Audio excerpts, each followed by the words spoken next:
que vamos a desarrollar. En esta jornada informativa vamos a hablar acerca de la anunciada Marcha del Agua. Es campesinos, gente que viene desde Cajamarca en protesta, señalando lo que hemos podido leer, que la minería pues utiliza demasiada agua y una serie de críticas que hay en torno al tema. Bueno, hoy vamos a conversar, comenzando el programa, con el señor Carlos Pagador, el expresidente del Directorio de Agua y Desarrollo, ex jefe de la Autoridad Nacional del Agua, con quien vamos a dialogar ampliamente del tema. Tenemos hoy varios temas más, también tenemos nuestra secuencia de jóvenes emprendedores, más casos que usted está conociendo ya de los chicos que estudian en el Instituto de Comercio Exterior de ADEX, entre otros temas. También el tema de los videojuegos en nuestro país, que tan desarrollado está esto, vamos a hablar del tema. Bueno, dos noticias importantes desde mi punto de vista. La primera, el tipo de cambio que cayó a menos de 2.69. Quienes están endeudados en dólares están felices y contentos porque sienten que están en el mejor momento.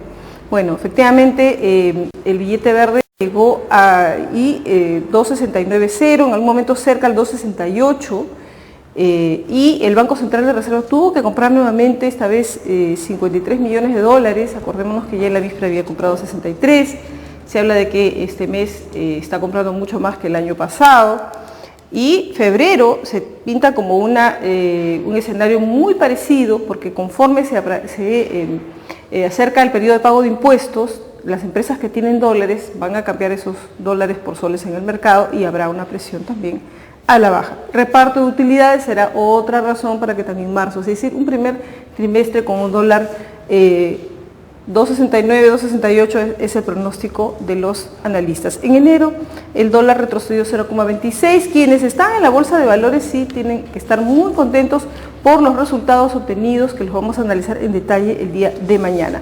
Se vienen otras noticias, como por ejemplo cambios en la ley de contrataciones con el Estado. Se habla de que van a pedir, la Comisión de Fiscalización del Congreso aprobó ayer cambios a la actual ley de contrataciones del Estado, señalando que el capital social de las empresas que contraten con el Estado de ningún modo será menor al 5% de la capacidad máxima de contrataciones. Señalan que no es posible pues que empresas que tengan un capital de 1.000 soles puedan contratar con el Estado. Vamos a ver qué ocurre, qué cambios son los que se avecinan. Muy bien, ahora sí vamos a dar la bienvenida al señor Carlos Pagador, con quien ya anunciamos, para que nos hable acerca del agua. ¿Es posible que convivan el agua y la minería? Porque ¿qué hay detrás de esta anunciada Marcha del Agua? ¿Cómo está? Bienvenido, buenos días. Muchísimas gracias. Sí, un poco siempre causando sorpresa estas manifestaciones extrañas, digamos, para la realidad peruana, ¿no? El caso de Cajamarca, en el cual se amenaza con hacer, y se está haciendo, foros en todo el país, de algunos grupos políticos especialmente, respecto al tema del agua, y básicamente sobre el tema de Conga, como ha sido otros proyectos más, digamos, ¿no? El caso Tía María. Porque son de Cajamarca, donde se empiezan a desplazar hacia Lima, ¿no es así?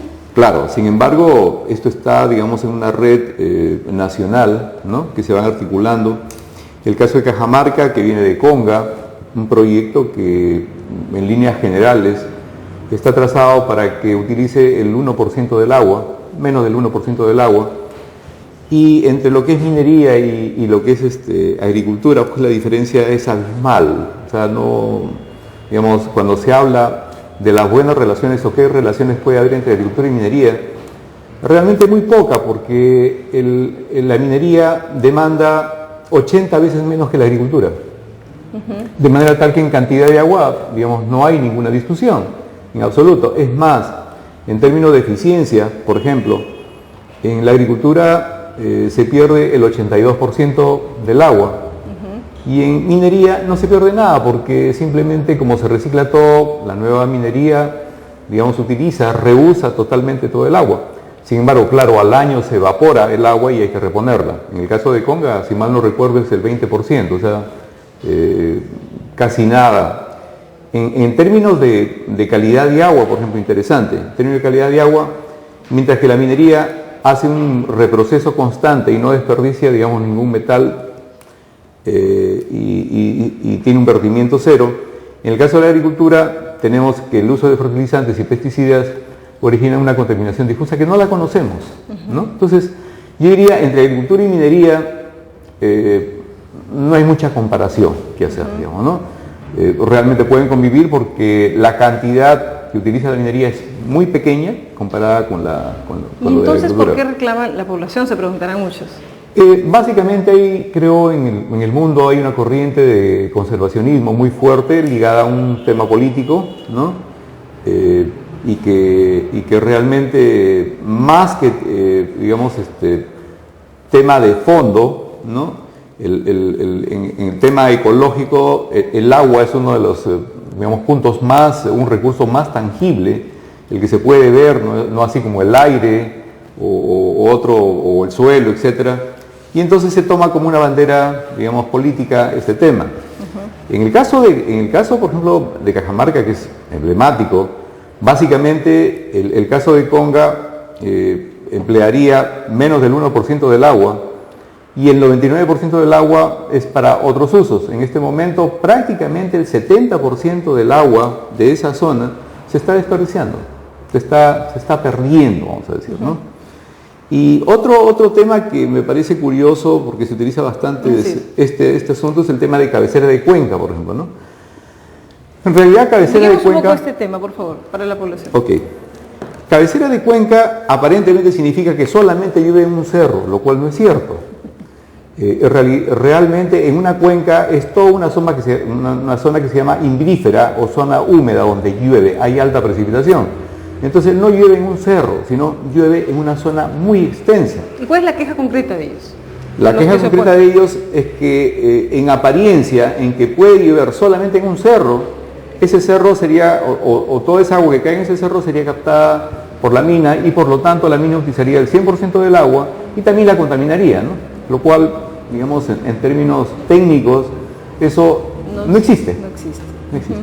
Ahora, ¿cómo ve el tema? ¿Cómo atacar esta situación? Porque no solamente es el norte en este caso, también hay reclamos por la zona sur. Ayer leía, por ejemplo, que están pidiéndole que se le cancele la licencia a Sauder en el tema del uso del agua. Hay otros reclamos para otras empresas en general y tuve oportunidad de conversar ayer en un programa de radio con el representante el que ve el tema de los conflictos sociales de la PCM, hablaba de que el premier va a viajar, etcétera, pero hay inclusive ya ordenanzas de autoridades regionales, ¿no? Sí, bueno, este es un tema que me parece un poco, vamos a tomarlo de la mejor manera. Nos parece que, a mí personalmente me parece que nos falta información en el país, ¿no? Una información muy profunda sobre no solamente un tema técnico en el cual el Perú tiene 70 veces más agua de la que necesita en este momento. O sea, tenemos 70 veces más agua de la que necesitamos. Es decir, hay bastante agua. Para empezar, ese es un tema técnico. Evidentemente hay que construir infraestructura, hay que pagar por los servicios de operación y mantenimiento, pero tenemos agua. Ese es un primer tema que me parece que debe ser conocido y que no se conoce, lamentablemente. Y un segundo tema que me parece que no se está manejando bien en términos de información, de difusión, etcétera, para el tema de la participación ciudadana. Por ejemplo, ahora se está hablando de la regulación de la consulta previa y básicamente orientada al tema de recursos naturales y evidentemente dentro de los recursos naturales lo más importante y lo más tangible es el agua, el recurso hídrico.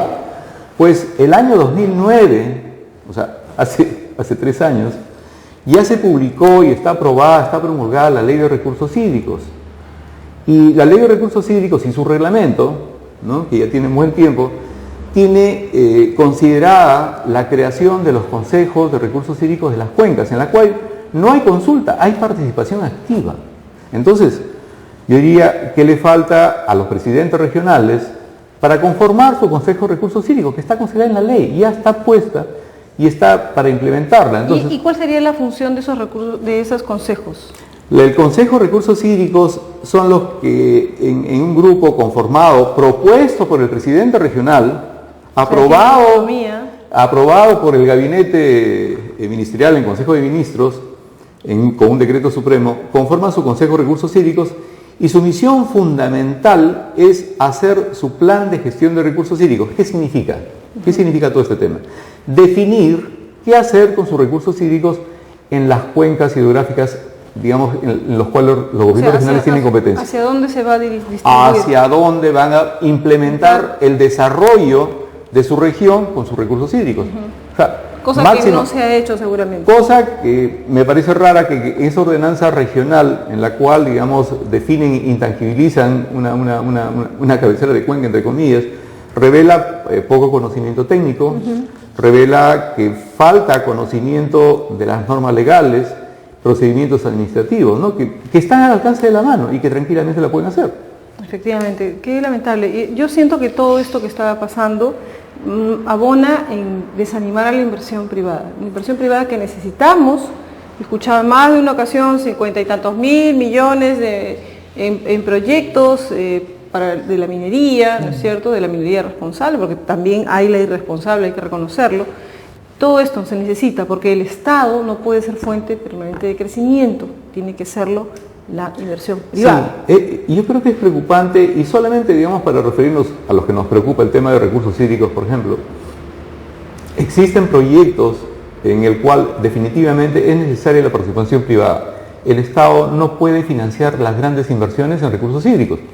Ahora, por ejemplo, ya que estamos hablando de un cambio climático en el cual los glaciares como almacenamientos naturales van a desaparecer, eso lo tenemos clarísimo, y si alguien no lo sabe, pues decirles que dentro de 20 años simplemente van a desaparecer esos glaciares, que son bellos, muy bonitos, pero que sobre todo, digamos, almacenan el agua en forma natural. Esos almacenamientos los vamos a perder. Y entonces es necesario, para comenzar ese tema, hacer presas en la zona altoandina. Si no hacemos esos reservorios en la zona altoandina y comenzamos ya este año, entonces nos vamos a demorar más tiempo del que deberíamos. Una presa demanda 4 años de estudio, 4 años en ejecución de obras y digamos 2 años, que normalmente en nuestro país es más, 10 años en hacer una presa. Entonces, yo digo, para hacer todas las presas que necesitamos en nuestro país... ¿Cuántas necesitamos? ¿Se tiene una idea? Hay diferentes, digamos, nosotros hemos priorizado cerca de 20 que suman un total de 2.500 millones de metros cúbicos de almacenamiento, que es lo que necesitaríamos básicamente, ¿no? Esa inversión en la cual tiene que participar el Estado también, pero mucho menos, y la inversión privada dejaría de hacerse, con lo cual sí se cumpliría que de aquí a 10 años o 15 años, las grandes ciudades del Perú, y que el agua no solamente es para agua potable, es también para generación de alimentos, para generación de la industria, para hacer autos también es necesaria, o sea, el agua es muy importante para eso. Simplemente no va a existir entre abril a diciembre, y entre enero a marzo el agua va a ser muy violenta, que de repente nos deja sin agua simplemente por romper las bocatomas en los ríos, etcétera, ¿no? ¿Se está tomando conciencia de ese tema? Quisiera preguntarle. No, realmente necesitamos mucha difusión sobre el tema. Es una de las grandes, digamos, metas que yo persigo realmente, la de difundir detalle a detalle. Yo sé que ahora hemos sido muy rápidos en este tema, pero necesitamos difundir cada paso de lo que necesitamos en tema de acción en recursos hídricos, en agua, en tener agua. Porque a pesar que decimos que hay agua en abundancia, es verdad, si es que no hacemos nada, pues no la vamos a tener. ¿Y en 20? ¿Cuántos años me dijo? ¿Cuántos años? En 20 años. 20 años. En 20 años. 10 se necesita para tener... Una sola. Pero hay que hacer muchas, ¿no? Hay que hacer muchas presas. Sí, efectivamente. Bueno, hay que poner los ojos y los oídos muy atentos a estas reflexiones, porque creo que si no lo hacemos, no hay futuro, sencillamente. Definitivamente, porque el agua no solamente es el agua potable. El agua potable apenas representa el 10% del agua total demandada. Los alimentos necesitan 80 veces o 80%, digamos, de todo el agua demandada.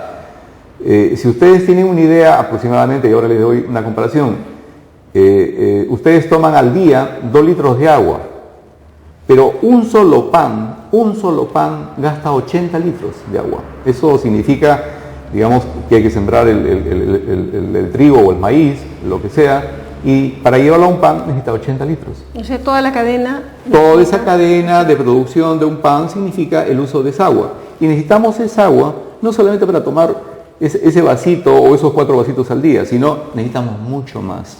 Que sí lo tenemos, pero hay que hacer la infraestructura para tenerlo. Perfecto, yo creo que es importante. Reflexiones finales entonces en torno a los conflictos, al tema de los conflictos, creo que esta es una reflexión importante para el propio gobierno. ¿Cómo atacar el tema? Bueno, yo creo que en principio debemos aclarar la zona, en la zona el tema de información, ¿no? ¿Qué significa un proyecto minero? ¿Qué significa en términos de uso de agua, en cantidad, en calidad? ¿Cuáles son los impactos? Si es necesario hacer un peritaje del más alto nivel para que la población entienda, que lo valide. Todavía no se conoce quiénes son los peritos. Pero en todo caso necesitamos verificar que hay esos datos, que la información llegue a toda la población con claridad, empezando de las autoridades, creo yo, ¿no? Yo creo que las autoridades lo están haciendo por percepción y no conocen bien la información, eso es lo que yo espero, ¿no? Y que realmente tomen conciencia de la información que la real, la técnica, sin discusiones políticas, no mezclarlas, esas cosas. Claro, porque más que estar invirtiendo, perdóneme, tiempo en armar esas movilizaciones, el tiempo deberían estarlo utilizando en hacer estos estudios, implementar y llegar a ese tipo de acciones. Tienen dos alternativas ahí claras, o utilizar una cuestión paisajística o utilizar una acción de provecho y desarrollo para la zona, ¿no? Tienen las opciones claras, pero no, digamos, desinformar a la población. ¿Y esta movilización que se viene es más política, entonces? Bueno, lo que pasa es que las frases, estaba leyendo, aquí hay un blog especial en este tema, estaba leyendo, las frases son provocadoras, ¿no? El agua es vida, eso sí lo sabemos, y está consagrada en la Constitución, y está consagrada en la Ley de Recursos Hídricos. Eso es clarísimo. Creo que nos falta que brinda más difusión a la población, y de repente a las autoridades también, ¿no? O sea, así es, o sea, que hacemos una invocación con la mejor intención. Bueno, y ya lo tenemos dentro de poco, así que les tengo una sorpresa dentro de muy poco con Carlos Pagador aquí en EmprendedorSTV.p, tu canal por internet. Muchísimas gracias. Gracias por estar con nosotros, por esclarecer el tema, por darnos ideas y sobre todo reflexiones en torno a un tema que es vital. Efectivamente, como él dice, el agua es vida, pero eso ya está, ya existe. Y a no perder el tiempo, pues mi invocación a las autoridades, a todos los que están involucrados, a realmente tomar los temas importantes, prioritarios para el desarrollo del país. Nos vamos a una breve pausa, retornamos con mucho más aquí en su programa Pulso Empresarial, EmprendedorSTV.p, tu canal por internet.